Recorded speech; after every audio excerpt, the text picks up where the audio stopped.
दोस्तों, एक लड़का अपनी गर्लफ्रेंड से मिलने के लिए कॉलेज में मौजूद है और वह अपनी गर्लफ्रेंड से गुजारिश कर रहा है और उससे मिन्नतें कर रहा है कि यार तुम चलो ना उसके साथ।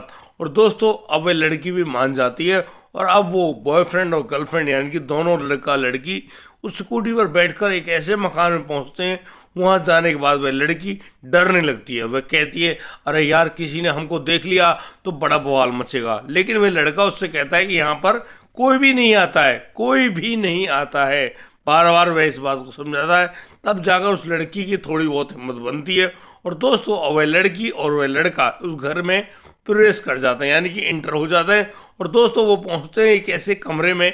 उस कमरे में जाने के बाद बिल्कुल माहौल सुनसान, यानी कि कोई खबर नहीं, कोई कोई था ही नहीं। दोस्तों, अब यहाँ पर वह लड़का उस लड़की को भरोसा दिलाता है कि देखो ना, यहाँ पर कोई है ही नहीं, तुम बेवजह परेशान हो रही हो। और दोस्तों, वह लड़की वहीं उस बेड पर बैठी हुई है। अचानक वह लड़का उसके पास बैठता है और उससे कहता है, यार तुम आजकल मुझसे मिलने क्यों नहीं आती हो, आखिर ऐसी वजह क्या है। यहाँ पर वह लड़की उससे कहती है कि तुमको पता तो है तुम्हारी वजह क्या है, लेकिन तुम मानते नहीं। अरे तुम्हारी हिम्मत कैसे हुई, तुमने मेरे पिताजी के साथ ऐसा कैसे कर दिया। लेकिन वह लड़का बार बार माफ़ी मांग चुका है उनके पिता से भी, और आज वह लड़की से भी माफ़ी मांगता है और उसे कहता है कि उसको माफ़ कर दो, उससे बहुत बड़ी गलती हो गई। शायद वह तुम्हें खोने के डर से ज़्यादा परेशान हो गया था, इस वजह से उसने यह काम कर दिया। दोस्तों, अब वह लड़की कहती है कि ठीक है, मैंने तुम्हें माफ़ किया, कोई बात नहीं, अब आप आराम से अपनी ज़िंदगी जियो। अब वह जो लड़का दोस्त है वह खड़ा होता है और वह उस लड़की से कहता है कि देखो डॉली, अब लास्ट बार तुम मुझसे किस कर लो। लेकिन डॉली उसको साफ मना कर देती कि नहीं, आप मुझे किस नहीं कर सकते। लेकिन दोस्तों, जैसे ही वह इस शब्द को सुनता है कि वह डॉली जो उसकी गर्लफ्रेंड है उसको किस देने से मना कर रही है, वह बस गुस्सा हो जाता है। अब वह उस लड़की को बेड पर गिरा देता है और बस उसके साथ जबरदस्ती किस करने में जुट जाता है। दोस्तों, यहाँ लड़की उस लड़के पर भारी पड़ती है और वह उस लड़के को अपने आप से छूने नहीं देती है। दोस्तों, यहाँ पर वह जब लड़का यानी कि पीयूष बहुत ही ज़्यादा परेशान और मजबूर सा हो जाता है तो वह अचानक आवाज़ लगाता है कि आओ दोस्तों, अब तुम्हारी ज़रूरत है। और दोस्तों, देखते देखते अचानक उस कमरे में दो लड़के लोग भी अंदर आ जाते हैं। दोस्तों, और वो तीनों जने मिलकर उस लड़की के साथ करते हैं कैसा घिनौना कृत्य। दोस्तों, उस लड़की का रेप कर दिया जाता है और जब वह लड़की बहुत ज़्यादा रोती है, चिल्लाती है, तो दोस्तों वो तीनों मित्र मिलकर उस लड़की के साथ कुछ ऐसा करते हैं जिसको जानकर आप लोग बिल्कुल हैरान रह जाने वाले हैं कि दरअसल एक लड़का एक लड़की जो कि कभी दोस्त नहीं हो सकते, वो अपने इस झूठे प्यार के खेल में कितना घिनौना काम कर सकते हैं। दोस्तों, बड़ी ही हैरान कर देने वाली ये घटना आपके सामने लाया हूँ। एक भी सेकंड की वीडियो को मिस मत कीजिएगा। नमस्कार, आदाब, सत श्री अकाल दोस्तों, स्वागत है आपका हमारे यूट्यूब चैनल किस्से क्राइम के। और दोस्तों, आपसे वही प्यार भरी गुजारिश, आगे बढ़ने से पहले मेरे चैनल को सब्सक्राइब करना, नोटिफिकेशन बेल को दबाना बिल्कुल मत भूलिएगा। दोस्तों, आज का बेहद ही हैरान कर देने वाला मामला सामने आया है आगरा उत्तर प्रदेश से। दोस्तों, आगरा उत्तर प्रदेश में वह लड़की डॉली जो कि कॉलेज में पढ़ती है, बहुत ही सुंदर दिखने वाली है लड़की, जिसका एक बॉयफ्रेंड भी उसी कॉलेज में है। यानी कि आप समझ रहे हो, बॉयफ्रेंड गर्लफ्रेंड में कोई खास फर्क नहीं होता, यानी कि बस मित्रता होती है। और दोस्तों, इसी बात के चलते अब वहाँ उन दोनों के बीच में बहुत अच्छी मित्रता है, दोस्ती है, और उसी दोस्ती के चलते वो बस हंसी मजाक जो भी बात होती है आपस में करते रहते हैं। लेकिन दोस्तों, उनको मालूम नहीं था कि यह जो लड़का पीयूष है यह उस डोली की उस दोस्ती को कुछ ज़्यादा ही गंभीर ले जाएगा। दोस्तों, यहाँ पर वह जो पीयूष है वह उस डॉली के प्यार में पड़ जाता है और दोस्तों अक्सर वह उस डॉली से कहने लगता है, यार मैं तुमसे बहुत प्यार करता हूँ, लेकिन तुम तो कभी कुछ कहती ही नहीं हो। तो यहाँ पर डॉली उससे कहती है कि देखो पीयूष, मेरी तुमसे सिर्फ दोस्ती है, इस दोस्ती को गलत मायने में बिल्कुल मत ले जाओ, और यदि तुम ऐसा करोगे तो ना तो मैं तुम पे यकीन कर पाऊंगी, ना ही मैं तुम्हारी कोई बात मानूंगी। अब दोस्ती के नाते तो दोनों दोस्त एक दूसरे के लिए सब कुछ करते हैं, लेकिन यहाँ पर जब डॉली उससे साफ साफ मना कर देती है तो यहाँ पर वह जो पीयूष है वह बहुत ही ज़्यादा गुस्सा और नाराज़ होता है। लेकिन दोस्तों, उसकी नाराज़गी तो उस समय बढ़ जाती है जब उस पीयूष को मालूम चलता है कि उस लड़की यानी कि डॉली की कहीं पर सगाई हो चुकी है। जैसे इस बात को वह पीयूष सुन लेता है, समझ लेता है, तो उसके जो दिमाग में बहुत ही तेज गुस्सा जन्म ले लेता है। और दोस्तों इसी गुस्से के चलते वह अनाप शनाप बकने लगता है उस लड़की यानी कि डॉली से। दोस्तों एक दिन की बात, डॉली अपने पिता के साथ कहीं पर जा रही होती है, वो लोग पैदल ही चल रहे हैं, अचानक वहाँ पर पीयूष आ जाता है और पीयूष यहाँ पर उस डॉली को गंदी गाली देते हुए कहता है कि तुम यदि मेरी नहीं हुई तो मैं तुम्हें किसी की भी नहीं होने दूंगा। दोस्तों इस बात को सुनकर डॉली के जो पिता होते हैं वो बहुत ही ज़्यादा नाराज होते हैं। वो कहते हैं कि तेरी मजाल क्या हुई जो तुमने मेरे सामने ही मेरी बेटी से ये अपशब्द बोले, तू है कौन और क्या है तू, मैं तुझे अभी देखता हूँ। दोस्तों जैसे वहाँ पर थोड़ी सी बहस बढ़ती है, वह जो लड़का है पीयूष वह गुस्से में उस डॉली के पिता को धक्का मार देता है और दोस्तों वह धक्का इतना ज़बरदस्त होता है कि डॉली के पिता नीचे गिर जाते हैं और दोस्तों उनका जो सर होता है वो सड़क से टकरा जाता है। दोस्तों वहाँ पर खून बहने लगता है और उस खून को देखकर वह लड़का पीयूष खुद ही दंग रह जाता है और वह डर के मारे वहाँ से भाग जाता है। दोस्तों इस पूरे मंजर को ध्यान से देख रही होती है वह डॉली, और डॉली मन ही मन अपने आप को ऐसे मजबूत कर लेती कि ऐसे घिनौने लड़के से वह जीवन में कभी भी बात नहीं करेगी। दोस्तों अब तो डॉली भी सोच बैठी थी ये लड़का बड़ा ही गंदा है, इसने उसके पिता की ही इज्जत नहीं करी और यह मुझसे कहता है प्यार करने की, नहीं मैं उससे कभी भी प्यार नहीं करूंगी। उसके बाद वह डॉली अपने पिता को वहां से खड़ा करती है, ले जाती है हॉस्पिटल, पहले उनकी दवाई गोली कराती है, उसके बाद उनको अपने घर ले जाती है। दोस्तों अगले ही दिन वह पीयूष डॉली के घर पर पहुंच जाता है, उसके हाथों में फूलों का गुलदस्ता होता है और दोस्तों वह उन फूलों के गुलदस्ते के साथ शर्म से अपनी आंखें नीचे झुकाए हुए होता है। दोस्तों वह जैसे ही डॉली उस घर का दरवाज़ा खोलती है वह सामने पाती है पीयूष को, वह पीयूष से साफ मना कर देती है कि पीयूष अगर तुम अपना भला सोचते हो समझते हो तो तुरंत यहाँ से चले जाओ। लेकिन पीयूष यहाँ पर कहता है कि नहीं डॉली, वो तो तुमसे माफ़ी मांगने आया है, तुमसे ही नहीं तुम्हारे पिताजी से भी माफ़ी मांगेगा क्योंकि उसने बहुत बड़ी गलती जो कर दी है। दोस्तों इस प्रकार से अब डॉली उस पीयूष को अंदर आने देती है। दोस्तों जैसे ही पीयूष अंदर आता है वह देखता है कि वहाँ सोफे पर डॉली के पिताजी बैठे हुए, और वह जो पीयूष नाम का लड़का है वह डॉली के पिता के कदमों में गिर जाता है और उनसे बार बार रोकर माफ़ी मांगता है, कहता है कि उसको अंकल जी माफ़ कर दो, उससे बहुत बड़ी गलती हो गई, शायद वह बहुत ज़्यादा गुस्से में था, उससे अपने आप पर कंट्रोल नहीं हो पाया और बस उसने ये गलत लफ्ज़ और आपको धक्का दे दिया, वह बारंबार आपसे माफ़ी चाहता है। यहाँ पर डॉली के पिता भी एक अच्छे इंसान होने के नाते उस लड़के पीयूष से कहते हैं कि बेटा कोई बात नहीं, तुमने जो करना था तुम कर चुके और हमें जो करना था हम भी कर चुके, बस कोई बात नहीं, हमने तुम्हें माफ़ किया और तुम अब हमारे घर से जा सकते हो, लेकिन हमारी बेटी से अब आइंदा कोई भी बातचीत करने की कोई ज़रूरत नहीं है।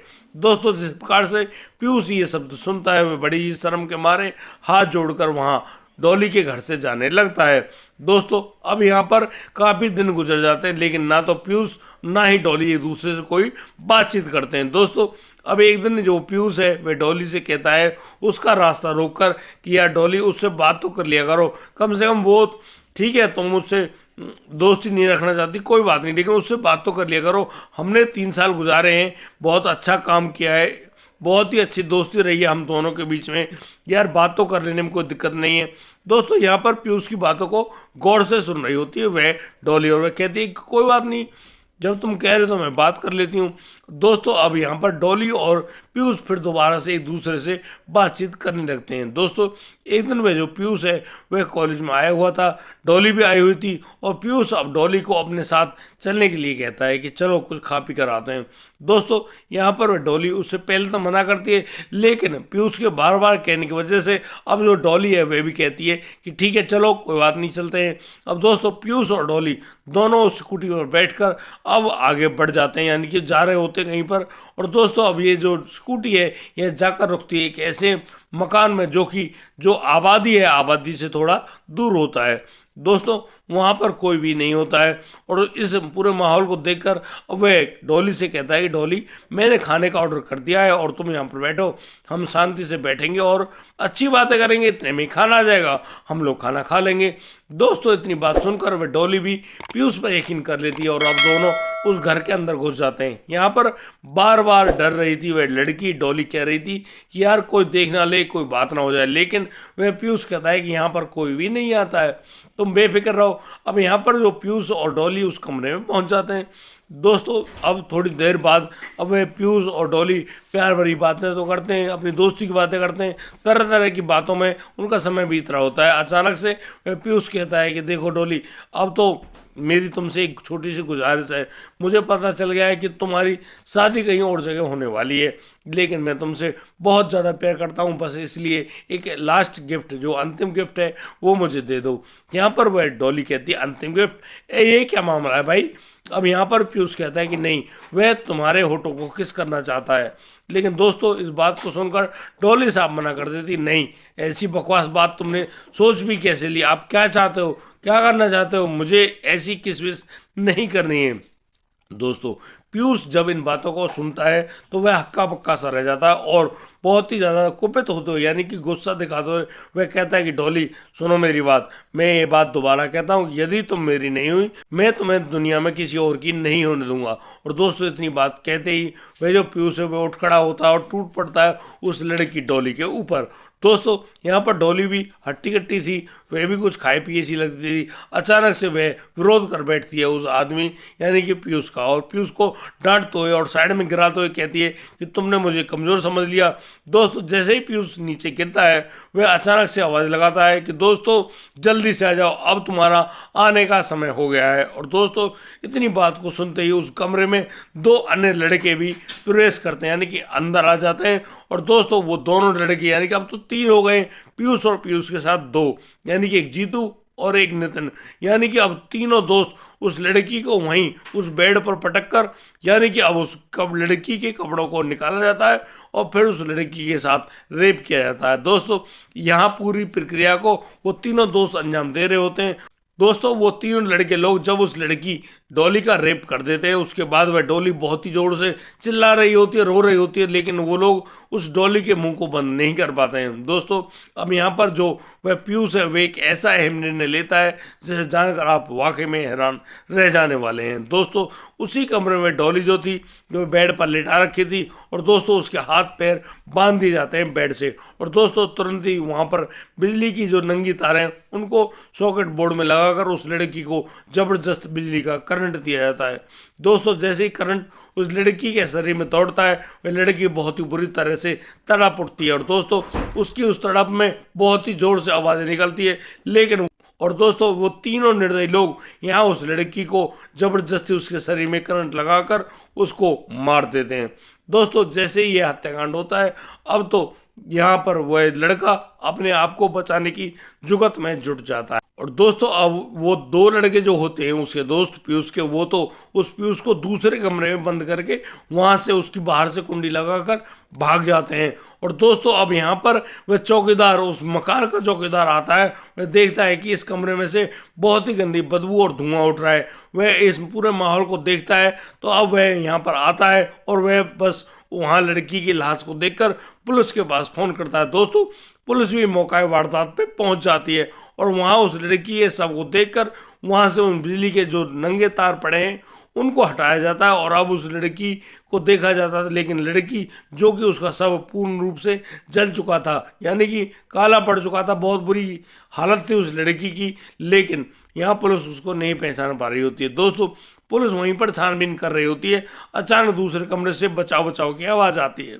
दोस्तों जैसे ही वह उस कमरे की कुंडी खोली जाती है वहाँ से निकलता है वह पीयूष, लेकिन पीयूष यहाँ पर कुछ भी नहीं कह पा रहा होता है। दोस्तों जब पुलिस उस पीयूष से पूछताछ करती है तो पीयूष खुद कहता है कि वह तो खुद पीड़ित है, यहाँ पर वह इस लड़की को लाया तो था, यहाँ पर वो लोग दोस्त थे और आपस में बातचीत करना चाह रहे थे, लेकिन यहाँ पर अचानक एक पुलिस वाला आ जाता है और उस पुलिस वाले ने हेलमेट पहन रखा था।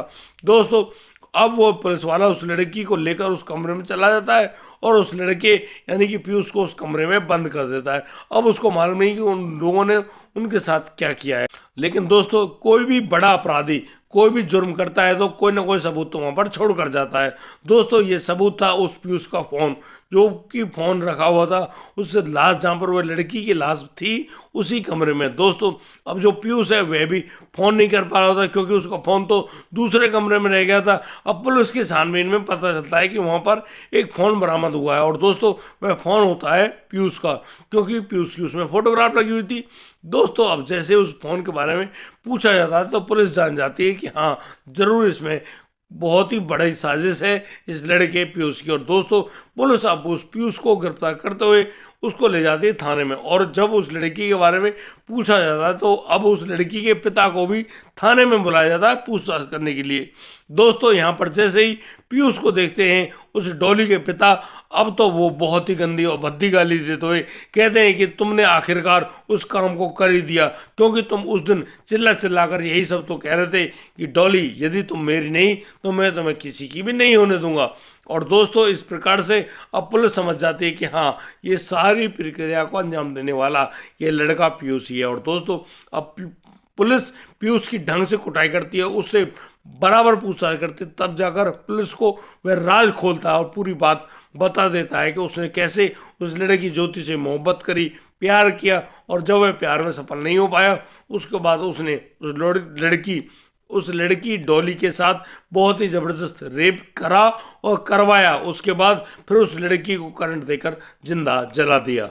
दोस्तों इस प्रकार से उस पीयूष ने अपना कबूलनामा तो किया, लेकिन अब उस पुलिस ने उस पीयूष को गंभीर धाराएं लगाकर अब उसको जेल के अंदर भिजवा दिया है। दोस्तों इस घटनाक्रम को सुनाने का हमारा ऐसा कोई उद्देश्य नहीं है कि हम लोग आपको दुखी करें या परेशान करें। दोस्तों हमारा उद्देश्य सिर्फ ये है कि यदि आपकी दोस्ती है तो आप दोस्ती तक सीमित रहें, और यदि आपको वाकई में प्यार है तो अपने प्यार को जाहिर करें, उन लोगों के पास जाहिर करें जो कि उन लड़की या लड़का के माता पिता हैं। और दोस्तों रिश्तों की गरिमा को बनाए रखें, इस समाज को सुधार कर रखें, इस समाज में ऐसी ऐसी नज़ीर पेश करें जिससे आने वाली संतानें बहुत ही अच्छा सोच समझकर फैसला ले, वरना ना तो कोई बहन रहेगी ना ही कोई भाई बचेगा। दोस्तों आज के लिए सिर्फ इतना ही, अब दीजिए मुझे इजाज़त, मिलता हूँ कल, लाता हूँ एक और नया सनसनीखेज मामला। तब तक के लिए आप बढ़िया रहें, बेहतरीन रहें, अपना और अपने परिवार का बखूबी ख्याल रखते रहें। जय हिंद, जय भारत।